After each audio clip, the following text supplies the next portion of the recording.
صلی اللہ علی محمد صلی اللہ علیہ وسلم صلی اللہ علی محمد صلی اللہ علیہ وسلم صلی اللہ علی محمد صلی اللہ علیہ وسلم صلی اللہ علی محمد صلی الحمد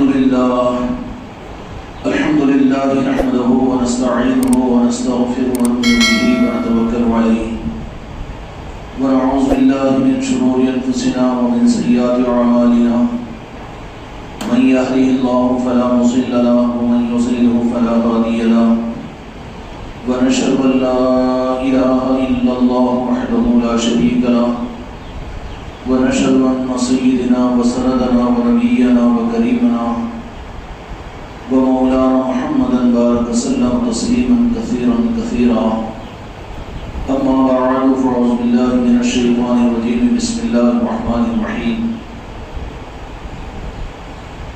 اهدنا الصراط المستقيم صراط الذين أنعمت عليهم وقال تعالى في القرآن العظيم عنه الله من النبيين والصديقين والشهداء والصالحين وحسن أولئك رفيقا وقال تعالى في عظمته النبي الكريم في الكلام المجيد والفرقان الحميد في شان حبيبه إن الله وملائكته يصلون على النبي يا أيها الذين آمنوا صلوا عليه وسلموا تسليما اللهم صل على محمد وعلى آل محمد بارك وسلم صلاة وسلام عليك يا رسول الله صلاة وسلام عليك يا حبيب الله محترم بزرگ اور دوستو قابل قدر حاضرین مجلس، آپ حضرات میں بہت سو کے علم کے بعد گوگی چونکہ خانقاہ محمدی میں اور مسجد انوار مصطفیٰ میں جمعہ کے اہتمام کے لیے یہاں پر آئے ہیں، اور یقینی بات ہے ذوق کے اعتبار سے آدمی کا مزاج وہیں پر وہاں کے ماحول سے متاثر بھی کرتا ہے، تو اس مسجد میں آنے والوں اور وہ خانقاہ میں آنے والوں کے لیے یہ چیزیں اجنبیت کی نہیں ہوتی، بلکہ ہم مزاج اور مزاج کے مطابق میں ہوتی ہے، اس لیے کہ آدمی اپنے مزاج کے مطابق میں اپنے آپ کو چلاتا ہے۔ اگر تاجر ہو تو تجارتاً انداز اس کے اندر میں ہوتے ہیں،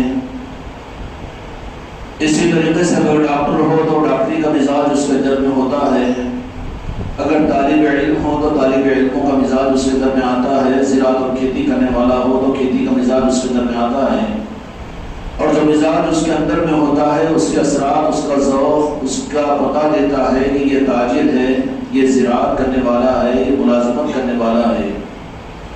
اسی طریقے سے بالخصوص یہاں پر جن عظمتوں کے ساتھ آپ شہر کو چھوڑ کر اس مسجد میں مسجد انوار مصطفیٰ خانقاہ محمدی میں تشریف لاتے ہو، تو یہ گویا کہ آپ میں اور ہم میں سے ہر ایک آنے والے کے مزاج کی پہچان کرواتا ہے کہ اس مسجد اور اس خانقاہ سے وابستگی اس بات کا ثبوت ہے کہ ہمارا مزاج کیا واقعیتاً وہ قرآن حدیث کے مطابق کا صحیح مزاج ہے، یا پھر ہم تو سمجھے اس کو حق، لیکن اس بات کبھی جائزہ لیں کہ واقعی قرآن و حدیث کے مطابق میں بھی کیا ہمارا مزاج صحیح مزاج ہے۔ میرے بھائیوں اور میرے دوستوں، میرے بھائیوں، اللہ تبارک و تعالیٰ نے حق کو بندوں کے لیے عطا کیا اپنی ذات سے۔ رب نے بندوں کے لیے متعین فرمایا حق کو کہ حق پر تم چلو گے، جس کو قرآن مجید میں سیدھا راستہ کہا، ہدایت کہا اور تقوی والا راستہ کہا، بلکہ اس کے آگے تشریحات میں قرآن مجید کی آیتوں کے مطابق میں نبیوں والا، صدیقین والا، شہداء والا، صالحین والا راستہ قرآن مجید میں اللہ تبارک و تعالیٰ نے بیان فرمایا۔ تو آپ حضرات جو کچھ اس مسجد میں آ کر، یہاں کی محفلوں میں آ کر، اس خانقاہ سے وابستہ ہو کر جو کچھ جس درجے کے اندر میں مزاج میں مناسبت پیدا ہوئی، واقعتاً اس مزاج کو کیا حق کے ساتھ اور قرآن و حدیث کے ساتھ کی مناسبت کا حق ہے ہماری زندگیوں کے اندر میں؟ اس لیے کہ رب نے قرآن مجید کے اندر میں کھلے ہوئے الفاظ کے اندر میں فرمایا کہ میں نے تمہیں جو حق دیا ہے، اللہ تبارک و تعالیٰ نے جو حق کی صورت میں قرآن مجید کو اور اپنے محبوب کے ذریعے سے انسانوں کو دین عطا فرمایا، اس دین کا ایک مزاج اور اس دین کی پہچان اور دین کا ایک ذائقہ اور دین کی چند علامتیں بیان فرمائی ہے۔ یہ اللہ تعالیٰ نے یہ نہیں کہہ دیا کہ میں رب ہوں اور تم بندے ہو، میں کہہ رہا ہوں تمہیں ماننا پڑے گا، اگر تم نہ مانو کہ تم کو عذاب دوں گا، جہنم میں ڈالوں گا۔ اللہ نے اس طریقے سے بندوں کے ساتھ معاملہ نہیں فرمایا، بلکہ رب العالمین نے تو فرمایا کہ میں اپنے ہر پیدا کیے ہوئے بندے کے ساتھ 70 ماؤں سے زیادہ محبت رکھتا ہوں۔ تو رب العالمین نے اپنی مرضی کے دین کو اور اپنے مرضی کے حق کو بندوں پر مسلط نہیں کیا، بلکہ اس کی علامتیں، اس کے طریقے، اس کی پہچان، وہ مزاج کا ذوق سے آدمی کو پہچان ہوگی کہ ہم کس حق کے ساتھ میں ہیں۔ وہ حق جو ہمارا نفس کہہ دے، کیا وہ حق ہے رب کا جو ہماری طبیعت کہہ دے؟ کیا وہ حق ہے جس کو ہمارے معاشرہ قبول کر لے؟ یا برخلاف اس کے ذرا اس سے اوپر اٹھ کر رب کی بارگاہ ہمیں بھی پوچھے کہ یا اللہ، ہم تو اپنے مزاج کے، اپنی طبیعت کے، اپنے معاشرے کے، اپنے زمانے کے حق کو حق سمجھتے ہیں، لیکن رب العالمین تو بتا کہ تیرا حق کیا ہے؟ تو کوئی وجہ نہیں کہ اللہ تبارک و تعالیٰ بندوں کی رہبری نہ کرے، بلکہ رہبری فرما دیا ہے، رہبری فرمایا ہی نہیں ہے، بلکہ بندوں سے طلب کیا کہ تم مجھ سے اگر کوئی چیز کو مانگو تو ہر چیزوں کا مانگنا تو میں نے فرض نہیں کیا، لیکن مجھ سے حق کا مانگنا اور ہدایت کا مانگنا میں نے تمہارے پر فرض کیا۔ اللہ تبارک و تعالیٰ دنیا، زندگی، دنیا کے حالات بندے کی دعا کے بغیر بھی عطا کر دیتا ہے اور اپنے نافرمانوں کو بھی عطا کر دیتا ہے، لیکن جہاں تک اللہ کے اپنے حق کی بات ہے وہاں پر اپنے ماننے والے بندوں کے لیے بھی پابند کر دیا کہ تم ہر لمحے مجھ سے مانگتے رہو، نماز پڑھ رہے ہو، چاہے فرض ہو کہ نفل ہو کہ سنت ہو کہ صلاۃ و تسبیح ہو کہ تہجد ہو، لیکن احتیاج تمہارے اندر میں رہنی چاہیے اور مانگ میرے بندے اہدنا الصراط المستقیم کہ یا اللہ مجھے حق والا راستہ اور ہدایت والا راستہ عطا فرما۔ اس سے بندہ بے نیاز نہیں ہو سکتا، اس لیے کہ انسان اپنی زندگی میں اپنے ماحول، اپنے معاشرے، اپنی طبیعت اور اپنے حالات اور اپنے اطراف کے گرد و نواح کے ماحول سے متاثر ہونا انسان کی فطرت میں ہے۔ تو اللہ تبارک و تعالیٰ تو چونکہ 70 ماؤں سے زیادہ محبت رکھتے ہیں، تو خطرہ تھا کہ کہیں متاثر ہو کر اپنے مزاج کے حق کو جو سمجھ میں آئے اسی کو حق سمجھ لے گا، یا پھر میری مرضی بھی وہ سمجھ لے گا جو اس کو سمجھ میں آیا یا سمجھایا دیا گیا۔ اس لیے اللہ تبارک و تعالیٰ نے اس کا انتظام کرنے کے لیے اللہ نے بندوں کو کہا کہ حق مجھ سے مانگو، ہدایت مجھ سے مانگو، چاہے تم کسی درجے میں بھی ظاہری اعتبار سے لوگ تم کو حق والا سمجھے، تم کو کامل سمجھے، تم کو مومن سمجھے، تم کو مقرر سمجھے، تم کو پیر سمجھے، تم کو ذاکر سمجھے، تم کو مفسر سمجھے، دھوکہ نہیں کھانا، ہو سکتا ہے کہ دھوکہ ہو جائے، پھر دھوکہ نہ کھائے تو پھر حق۔ اس لیے رب سے مانگو کہ یا اللہ اہدنا الصراط المستقیم، کہ یا اللہ ہم بہت بڑے بن کر بھی دینی لائن میں حج ہم نے کر لیا، نماز ہم نے پڑھ لی، قرآن کا حفظ ہم سے ہو گیا، علم دین کو ہم نے حاصل کر لیا، پیر ہم بن گئے، مرید ہم ہو گئے، خانقاہ کے نظاموں میں جڑنے والے ہو گئے، دنیا ہم کو ولی کامل کہہ رہی ہے، دنیا ہم کو علامہ کہہ رہی ہے، دنیا مفسر اعظم کہہ رہی ہے، مبلغ عالم کہہ رہی ہے، وہ دنیا کہہ رہی ہے، لیکن رب سے پوچھ کے رب میں کیا ہوں؟ رب سے پوچھے گا تو رب یہ کہے گا کہ دھوکے میں نہیں آنا، تو میری طرف میں متوجہ ہوا ہے تو چکپ راستہ تجھے ایک جیسے زمانے کے اندر میں بلڈ اور شوگر کے ٹیسٹ کرنے کے لیے مشین نکلتی ہے، اسی طریقے سے رب العالمین نے حق کے ناپنے کے لیے جس طرح بی پی اور شوگر کو ناپا جاتا ہے، دیکھا جاتا ہے، وہ ہے اندر کی چیز لیکن ناپی جائے گی، دیکھی جائے گی، ایسے ہی رب العالمین نے بھی ایک مشین دے دی ہے اپنے جانچنے کے لیے کہ میں حق پر ہوں، کیا اس حق پر ہے جو اللہ نے اس کو حق قرار دیا۔ دھوکہ ہو سکتا ہے، پوری زندگی صالحین اور ایمان والا بن کر گزارے، مسلمانوں کی فہرست میں رہیں، لیکن میرے آقا دو جہاں کے مالک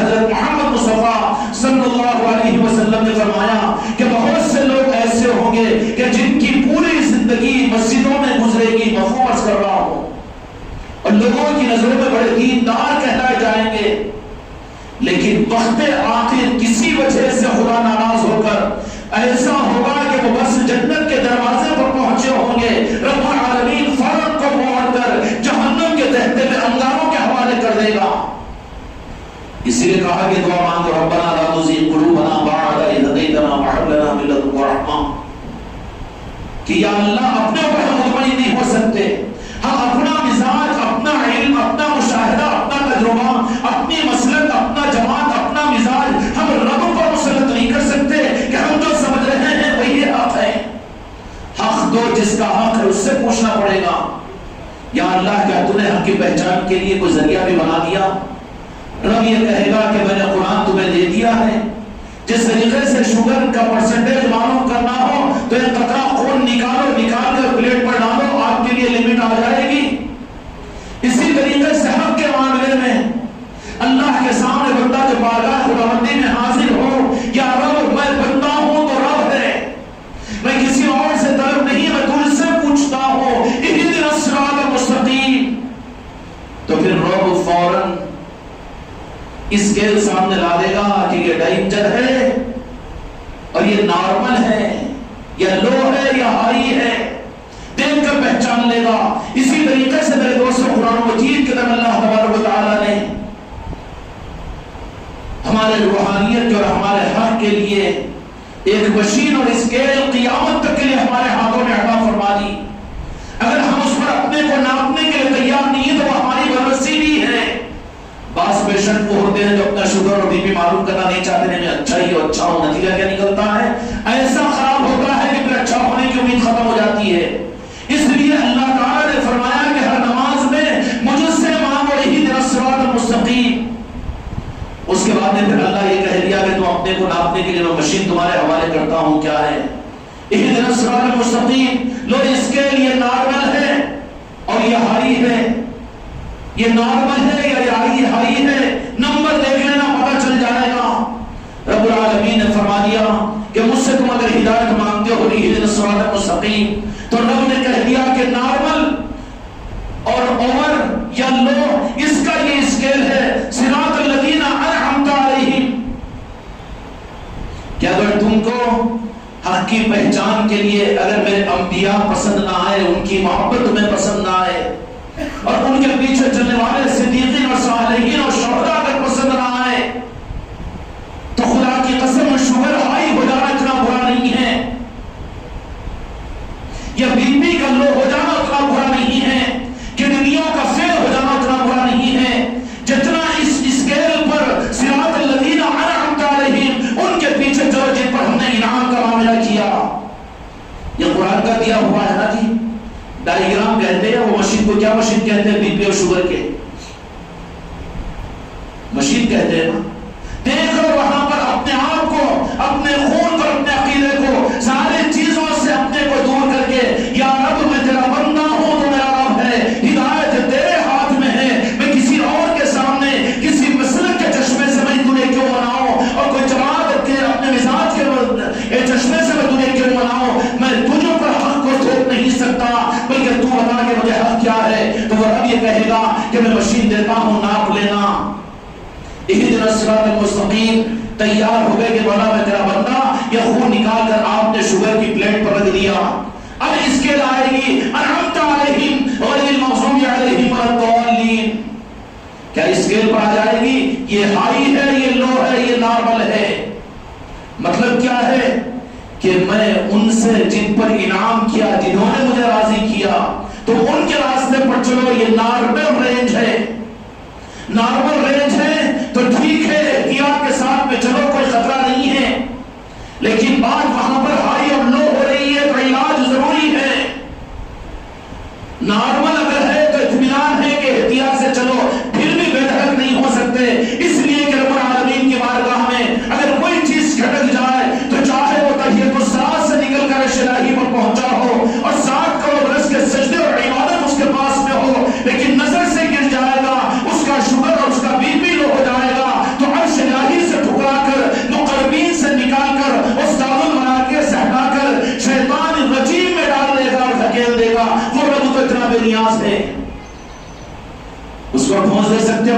کی، اپنے ذکر کی، اپنے مرید اور اپنے پیر ہونے اور اپنے عبادتوں کی، اپنی نماز اور اپنی تہجد اور اپنے ذکر کی وہ ٹھوس وہاں نہیں چلتی.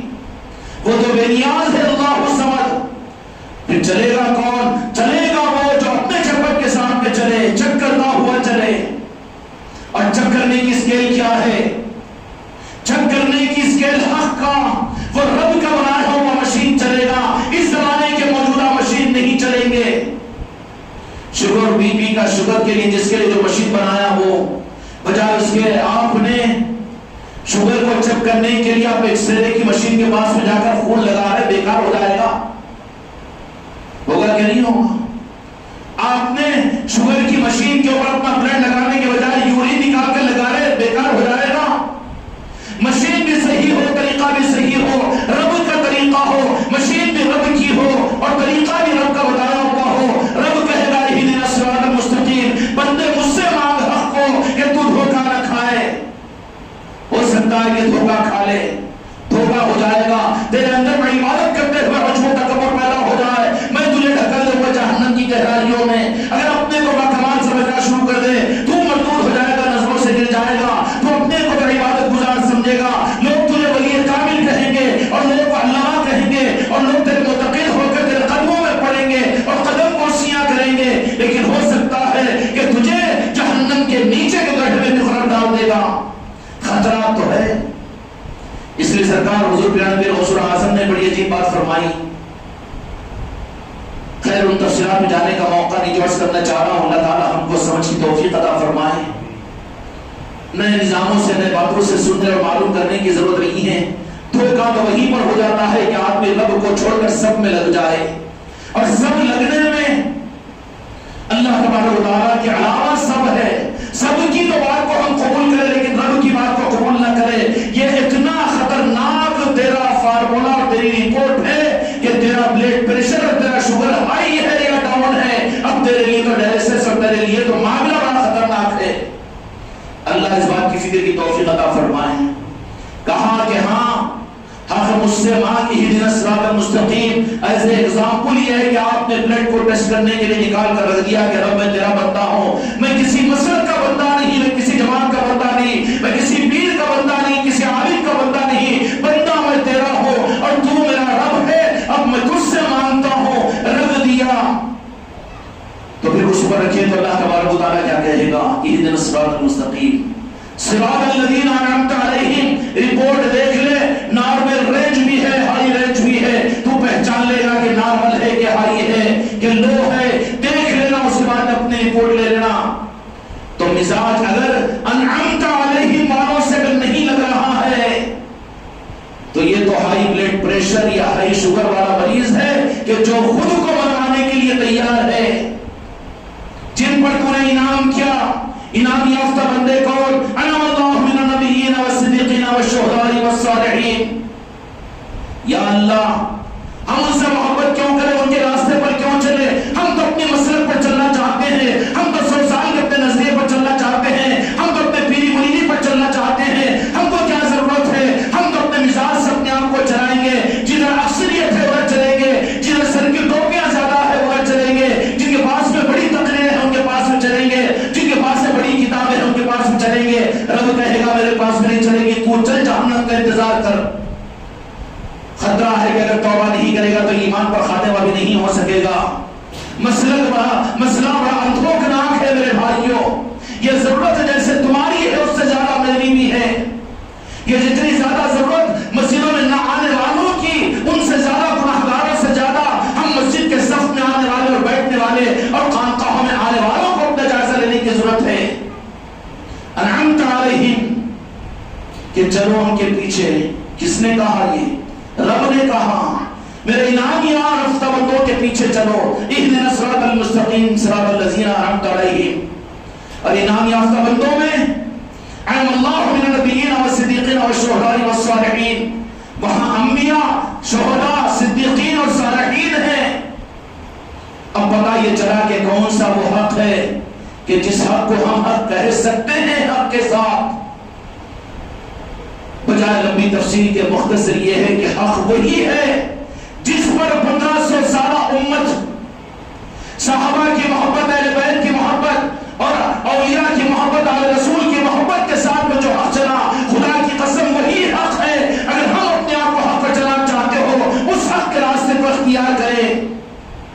یہ قرآن حق کا قرآن ہے.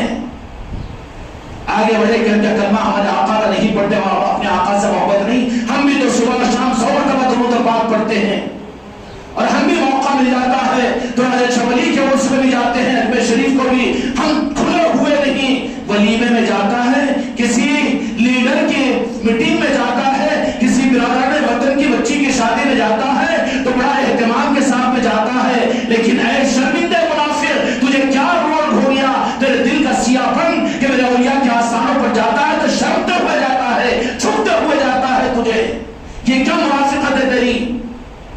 ایسی منافقت کے عمل کو نہیں. ہم بھی خواجہ جی کو مانتے ہیں, ہم بھی اجمیر شریف کو جاتے ہیں, ہم بھی راجن شاہ ولی کے پاس میں جاتے ہیں, تو یہ کون سی منافقت ہے کہ چھپ کر جائے؟ کیا چور ہے تو, دین کا ڈاکو ہے تو, تجھے ڈر ہے لوگوں کا, لوگوں سے ڈرنے والا ہے تیرا یہ ڈر خدا کے پاس میں کہ خدا کے پاس معقولیت کو پہنچائے گا, محدودیت تک پہنچا دے گا.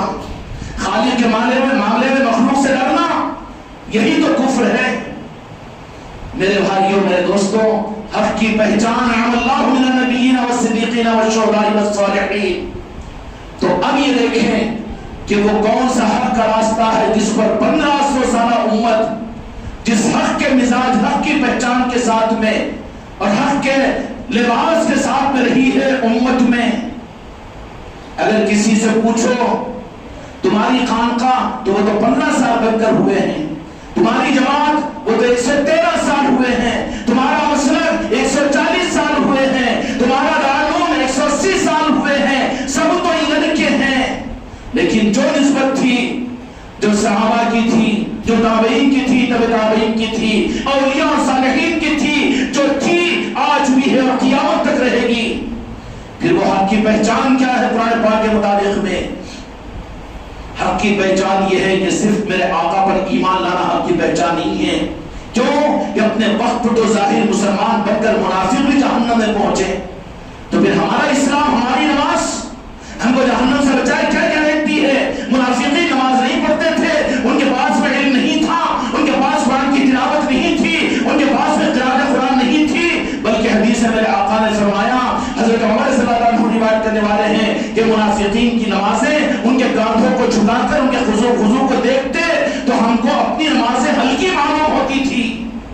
اتنے بڑے نمازی اور اتنا کاندھوں کو جھکا کر خضوع سے پڑھنے والے. لیکن کیا منافق جنت کی خوشبو نہیں سن سکیں گے؟ پھر ہمارا کیا ہوگا؟ اس وقت میں کہیں ہماری رپورٹ ہمارے سامنے نہ آ جائے جب کہ علاج کے قابل نہ رہے تو ذرا چیک اپ کر لیں اور تھوڑا سا ڈھونڈ لیں. میں تم کو نہیں کہہ رہا بلکہ میں اپنی ذات سے مخاطب ہوں. ہم گمان اور گھمنڈ میں نہیں رہ سکتے بلکہ اپنے لیے ہم غور کریں کہ حق رب تیری بارگاہ کے اندر میں کیا ہے. مختصر الفاظ کے اندر میں کہ حق کا معیار, رب کو رب مان کر رب سے مانگا تو وہ کہے گا قل ان کنتم تحبون اللہ فاتبعونی, کہ میں ان سے محبت کروں گا کہ تم میرے محبوب سے محبت کرو.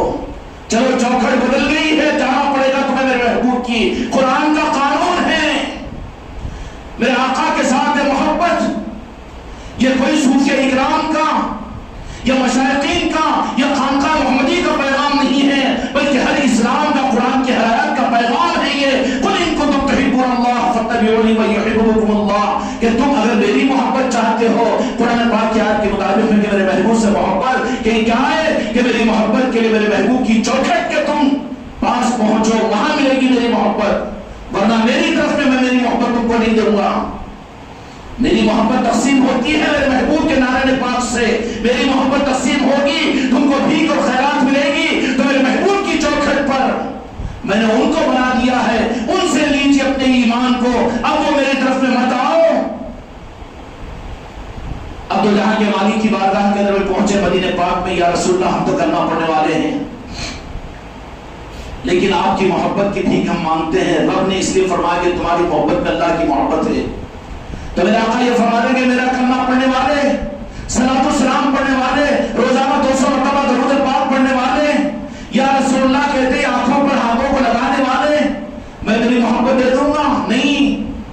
میری محبت کو لینا ہے تو میرے اہل بیت کے ساتھ محبت کرو. کون سی؟ تو جہاں کے مالک نے کہا کہ میری محبت میرے پاس میں.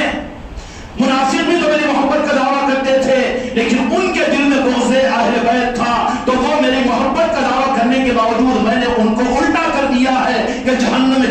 نہیں بچیں گے وہ، ہم بچ جائیں گے۔ تو میرے آقا فرمائیے کہ میری محبت اگر تمہیں ہونا ہے تو جاؤ میرے اہل بیت کی طرف میں۔ قرآن مجید میں اللہ تعالیٰ نے فرما دیا کہ قل، اے میرے محبوب، لا اسألک علیہ اجرا مودۃ فی القربى، کہ میں تم سے کوئی بدلہ نہیں چاہتا ہوں بلکہ تم میرے ہو میں تمہارا ہو جاؤں۔ مفہوم عرض کر رہا ہوں اپنے الفاظ میں، تو تم کو میرے اہل بیت سے محبت کرنی پڑے گی، مودت کرنی پڑے گی۔ تو حق کی چوکھٹ رب سے مانگ کر مصطفیٰ کی بارگاہ میں اب میرے مصطفیٰ بھیج رہے ہیں اپنی محبت کو دینے کے لیے اہل بیت کی بارگاہ میں، جس میں پنجتن پاک ہے۔ اور نہ معلوم ہو تو توبہ کرو، استغفار کرو، کم از کم 3 مرتبہ استغفار پڑھو۔ آج کا دن کون سا دن ہے؟ یہ مسلمان کے بچے کو امبیڈکر جینتی تو معلوم ہے، گاندھی جینتی معلوم ہے۔ اے ظالم، اپنے اوپر نہا کر رو اور خدا کی بارگاہ میں توبہ کر کہ آج کا دن تو ولادت ہوئی مولا حسین علیہ السلام کی، جنہوں نے اپنے بہادروں کا خون میدان کربلا میں لے کر تمہارے میرے کلمہ پڑھنے کا انتظام کیا۔ لیکن آج واقف نہیں ہے عمر، ان مسجدوں سے یہ نہیں بات بتائی جا رہی ہے، پیروں کو فرصت نہیں ہے کہ اہل بیت کی محبت ان کو دے، اور علماء کو یہ موقع نہیں ہے، وہ اپنے مدرسوں کو اپنی جماعتوں کو دنیا میں ظاہر کر رہے ہیں، لیکن اہل بیت سے امت کو ظاہر کرنے میں ان کے منہ رک جاتے ہیں، ان کو فالج کا اثر ہو جاتا ہے۔ اب ایک ایک کو قسم دے کر مسجد میں پوچھوں کہ 25 سال سے نمازی، 40 سال سے نمازی، اور نمازی نہیں بلکہ گلی گلی گھوم کر ہم نے نمازوں کو زندہ کیا، لیکن کیا وہ پنجتن پاک کی محبت، اس کا ثبوت تمہارے دل میں ہے؟ کڑوا لگے گا مجھے معاف کرنا، لیکن جائزہ لے کر اٹھو یہاں پر، مرنے سے پہلے اگر اپنے ایمان پر خاتمہ چاہتے ہو تو اپنی اصلاح کی مجھے بھی ضرورت ہے، تمہیں بھی ضرورت ہے۔ چکروں میں مت آؤ اچھلتی ہوئی تقریروں سے اور چمکتی ہوئی مسلک اور جماعتوں سے، بلکہ رجوع ہو حق کی طرف میں، قرآن کے حق کی طرف میں۔ برا مانے تو معاف کر دینا مجھے، لیکن تم میں سے تمہارے دل سے پوچھو کہ کتنوں کو معلوم ہے، یا کس جمعہ کے اندر میں، یا کس مولانا نے، یا کون سے پیر صاحب نے تمہیں بتایا کہ آج کا دن کون سا دن ہے؟ سیدنا امام حسین علی مقام علیہ السلام کا جو امت کے اوپر بڑے محسن ہیں، جن کو میرے آقا نے فرمایا بخاری مسلم کی روایتوں کے مطابق کہ حسین مجھ سے ہے، میں حسن حسین سے ہوں، اور جن کا احسان ہماری آلوں پر، ہماری نسلوں پر، خدا کی قسم ہمارے خون کا اتنا ہم پر حق نہیں ہے جتنا مولا حسین کا ہماری نسلوں پر حق ہے۔ لیکن ان کی ولادت سے امت غافل، یہ جنتریوں میں دیکھتا ہے کچھ کا کچھ۔ بہت برا تانا کیا ہوں، مجھے معاف کر دینا، حق نہیں تھا کہ تم واقف ہے امبیڈکر جینتی سے، تم واقف ہے گاندھی جینتی سے، تم واقف ہے اپنے پوترے کے برتھ ڈے سے، اور تم واقف ہے اپنے اولادوں کے برتھ ڈے سے اور پیدا ہونے سے، لیکن اے جاہل مسلمان، تجھے تو اندھیرے میں رکھ دیا گیا، حق سے کاٹ دیا گیا، تو واقف نہیں ہے تو اپنے سب سے بڑے محسن سیدنا امام حسین علیہ السلام کی ولادت سے اجنبیت معلوم ہو رہی ہوگی نا۔ آج کیا تاریخ ہے؟ کیا تاریخ ہے آج؟ یوں نے منہ سے بولنا بابا کہ وہ شرم رہی، ہاں یوں اشارے منافقین کرتے، مومن ہے تو حق سے بولتا ہے۔ کیا تاریخ ہے آج؟ کون سے مہینے کی؟ ہاں شعبان کی 3 ہے، وہ انگریزوں کی ہاں کون سے مہینے کی؟ کتنی آوازیں آ رہی ہیں؟ ہاں وہی میں نے سوال کیا تو کتنوں کا دل ملامت کیا ہوگا، لیکن آج نہیں معلوم ہم کو امام حسین علیہ السلام کی ولادت ہے، نہ بتایا جا رہا ہے، نہ معلوم کیا جا رہا ہے۔ رو میں بہت رہے ہیں، قصائیوں کی طرف پہ گھاس کا کٹا دے کر امت ان کے طرف پہ جا رہی ہے جن کے ٹکڑے بنائے جا رہے ہیں، امت کے اسلام کو بیچا جا رہا ہے۔ آؤ حق کی طرف میں، پنجتن پاک کا حق ہے اور دین ہے۔ آج سیدنا امام حسین علیہ السلام کی ولادت کا دن ہے، کیا حق نہیں ہے ہم اپنے آقاؤں کی ولادت کو معلوم کریں؟ اس سے زیادہ شرم کی بات کیا ہے؟ میں اس کا انکار نہیں کرتا ہوں، انگریزی میں نے پوچھا تو 10 آدمی جواب دے دیے، عربی تاریخ کو تم نے جواب دے دیا، لیکن عربی تاریخ کا بھی جواب شعبان کا بھی وہ دیے جو بیچارے خانقاہ میں زیادہ آتے، باقی بس کیا آئے گی؟ فروری، ہاں فروری، جنوری، مارچ، اپریل، یہ معلوم ہے۔ کیوں؟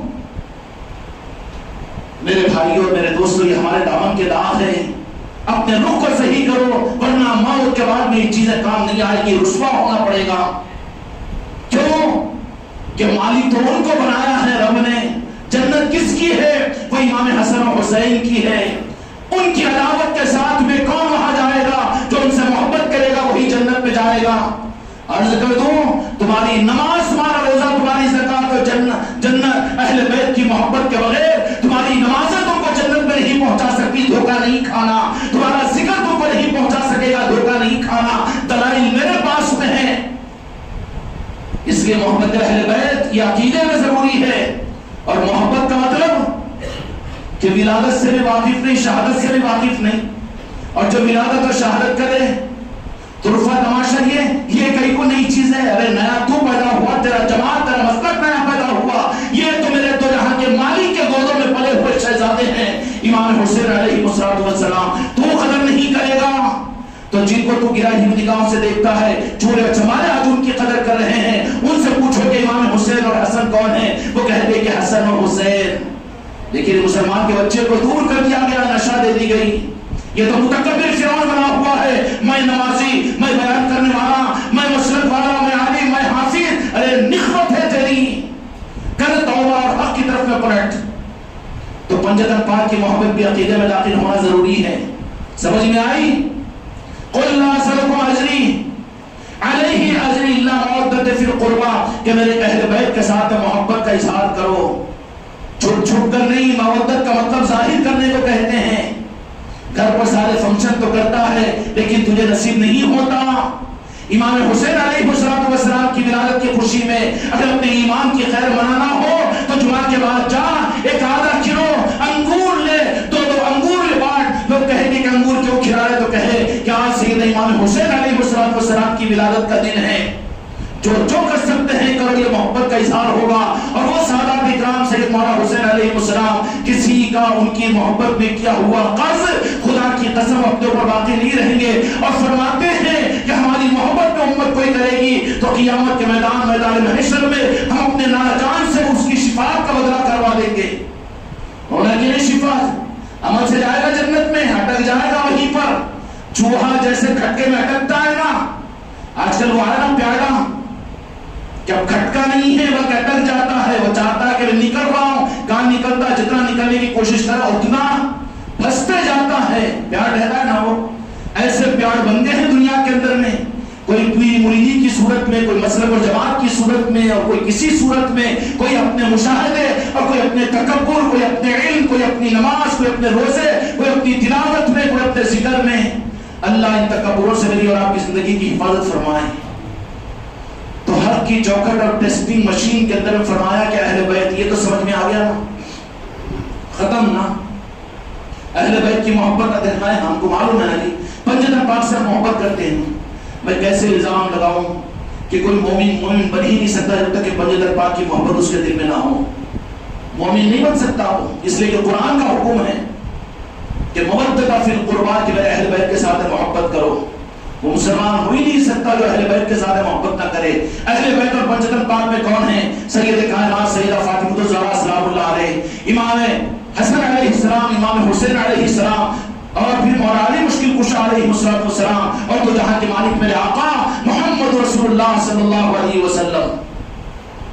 یہ تو ہو گئے پنجتن پاک. اب اس کے بعد من الصالحین بھی فرمایا کہ ہو سکتا کہ یہاں پر اٹک جاؤ، ہم اہل بیت سے محبت کرنے والے ہیں، ہم کالے کپڑے پہننے والے، کالا صافہ بننے والے، ہمارا ایک ملک ہے اور ہم اہل بیت سے اور علی سے محبت کرنے والے ہیں، رک جائیں گے، قابل قبول نہیں ہیں. قبولیت کی پہچان یہ ہوگی کہ ذرا شکر اور بی پی کو چک کر اس مشین پر قرآن پاک کے مطابق میں کہ کیا ہے کہ پھر اہل بیت سے صالحین سے بھی تجھے محبت کرنا پڑے گا.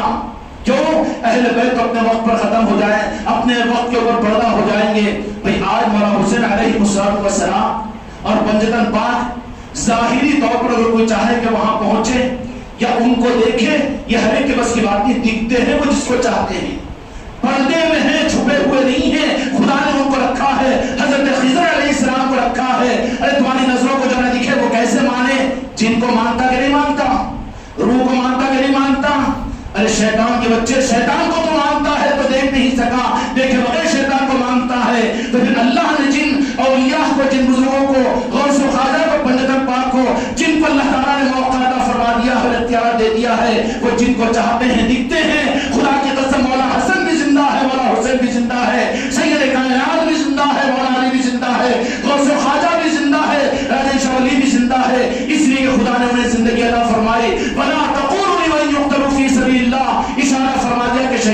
زندگی عطا کرتے ہیں تم سمجھ نہیں سکتے.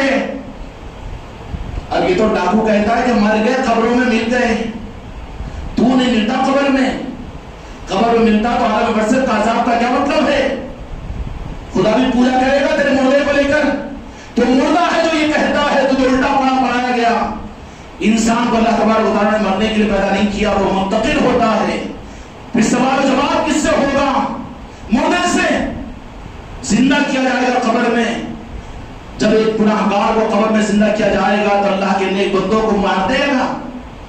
نہیں, زندگی دیتا ہے اللہ تبارک و تعالیٰ.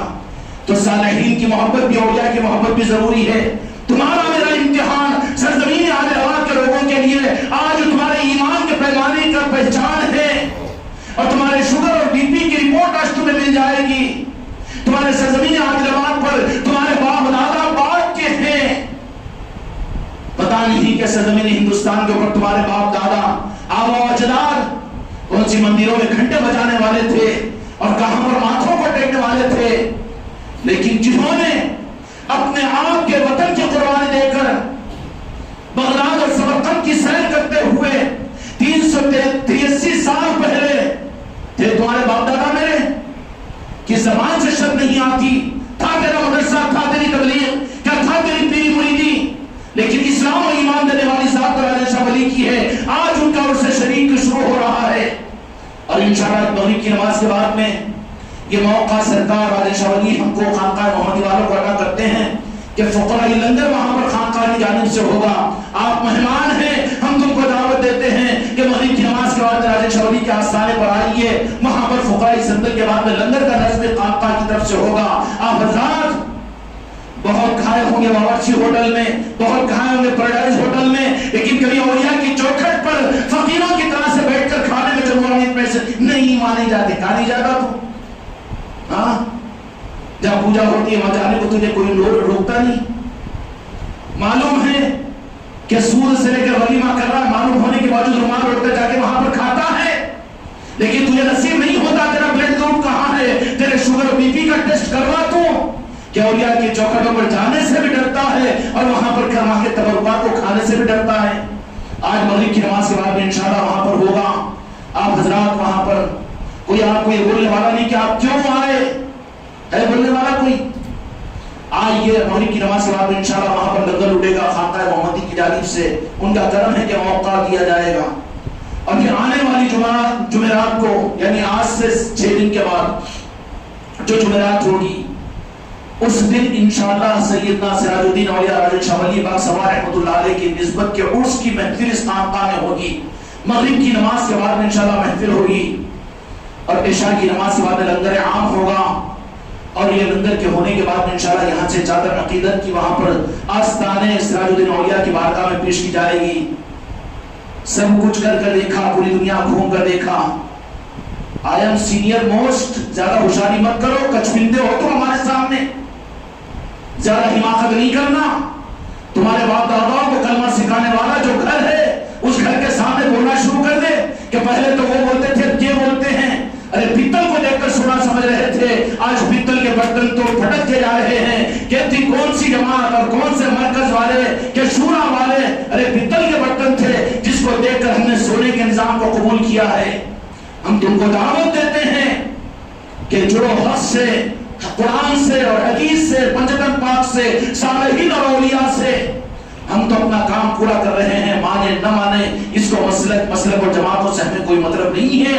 ہم کو تو صرف اور صرف ہم نے جو خطرات سے اپنے کو بچایا اب تم کو دیانت کے ساتھ پیش کر دے رہے ہیں. ہم یہ نہیں کہتے کہ جا کر ان کو خدا سمجھو, ہم یہ نہیں کہتے ارے وہ تو قدم بوسی کو سجدہ کہہ کر وہ تو چٹیل ہے.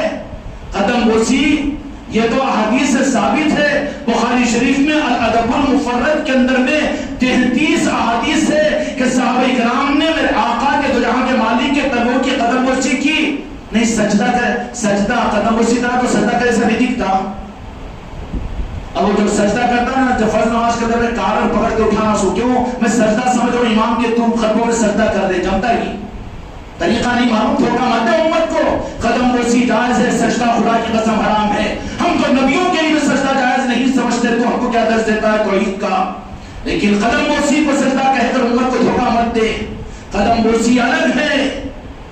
پوچھ امام بخاری امام مسلم رحمۃ اللہ علیہ سے, پوچھ امام ابو حنیفہ سے, امام شافعی رحمۃ اللہ علیہ درخواست کی کہ یا امام صاحب مجھے موقع دیجئے کہ میں آپ کے تلووں کو بوسہ دوں. ارے پیر کو تلووں کو بوسہ دینا, یہ تو سجدہ کہہ رہا ہے ظالم, قیامت میں تجھے جواب دینا پڑے گا. قدم بوسی الگ ہے, سجدہ الگ ہے. دھوکہ دیا جا رہا ہے. کوئی سنا دے پیاز کو پیاز اور یہ کہہ دے کہ پیاز حرام ہے اس لیے کہ مولانا نے کہا. پاگل ہے, بیگم ہی مارے گی بغیر اٹھا کر. بغیر پیاز کا بغیر کہاں سے ہوگی؟ ادب اور عظمت نہیں, محبت نہیں تو دین کہاں ملے گا تجھے؟ دین تیرا پھر شیطان کی طرح سے تیری ہڈی الٹی ہو جائے گی. اس لیے سجدہ تو خدا کی قسم خدا کے علاوہ کسی کو جائز نہیں ہے, بلکہ ہم تو کہتے ہیں کہ نبیوں کو بھی جائز نہیں ہے. لیکن قدم بوسی ایک مرید کے لیے پیر بالکل کر سکتا ہے, اولاد کے لیے ماں کو بالکل کر سکتی ہے. امام بخاری رحمۃ اللہ علیہ نے کیا ہے ماں کی قدم بوسی. اب سمجھا رہا ہے سننے والے, زمانہ فرعونیت کا ملا ہے تو جیسا بولو. اب بڑی بڑی مسجد اور ممبروں سے جو چاہے میں اپنی زبان سے کہہ دوں, لوگ جی ہاں بے وقوف بن رہے ہیں. قدم بوسی الگ ہے, سجدہ الگ ہے. سجدہ تو سوائے رب کے خدا کی قسم حرام ہے, ہو ہی نہیں سکتا. لیکن قدم بوسی, اور ہم بھی جو قدم بوسی کا موقع دیتے ہیں غیر مرید کو نہیں دیتے. جو مرید ہے اس کو تو اس کے بغیر وہ نظام نہیں مل سکتا. تجھے کیا بتائے ہم, نابالغ ہو کر بالغوں کے نظام میں کیوں خامخواہ کے ٹانگ اڑا رہا ہے, چچوراپن ہو جائے گا. پہلے حقیقتوں کو جان. قدم بوسی الگ ہے اور سجدہ الگ ہے. سجدہ حرام ہے, حرام ہے, حرام ہے, سوائے رب کے کسی کو نہیں ہوگا. لیکن وہ سجدہ جس کا نہ کرنا 60 کروڑ برس کی عبادت کرنے والے کو شیطان اور مردود, کیا تو بھی مردود اور شیطان بننا چاہ رہا ہے؟ سجدے سے ہی رکھا تھا, کس کا؟ رب کا تھا سجدہ, یا تو جہاں کے مالک کی نسبت کا سجدہ تھا. ایک شیطان 60 کروڑ برس کی عبادت کر کے نہ کر سکا تو مردود بن گیا. تو پھر اپنے بارے میں ہم کیا فیصلہ کریں گے؟ کرنا نہیں, خدا کی قسم نہیں. لیکن کرنے کو شرک کہنا, کرنے کو توحید کے خلاف کہنا, کہنے کو سجدہ کرنا, یہ ظلم ہے. اس کا جواب رب کو دینا پڑے گا. اس لیے میرے بھائیوں اور میرے دوستوں, آنے والی جمعرات کو یہاں پر جو مجلس ہوگی, ارادہ اور نیت کیجئے کہ آپ حضرات بھی اس میں شریک ہوں گے, اور انفرادی طور پر اپنے اعتبار سے اپنی نسبت اور محبتوں کے اظہار کے لیے اپنے گھروں میں سید نصرالدین الدین اولیاء کی نسبتوں کی محفلیں کرو, اور پھر وہاں پر لنگر لٹاؤ, یاد کرو اپنی اولادوں میں, اپنے ملازموں میں یاد کرو ان کو, ان کے نام پر لنگر لٹاؤ. اور موقع ہو جائے تو وہاں جاؤ کہ سرکار تمہارے صدقے میں ہم کو ایمان ملا, ہم نمک حرام نہیں, ہم نمک خوار ہے. رات کے اندھیروں میں مت جاؤ, چور نہیں ہو, چھپ کر کیوں جاتے ہو, کھل کر جاؤ. وہ تو منافقین کا کام تھا کہ مسجد نبی میرے آقا کی صفوں میں بھی آتے تو بغلوں کے اندر بت کو لگا کر آتے.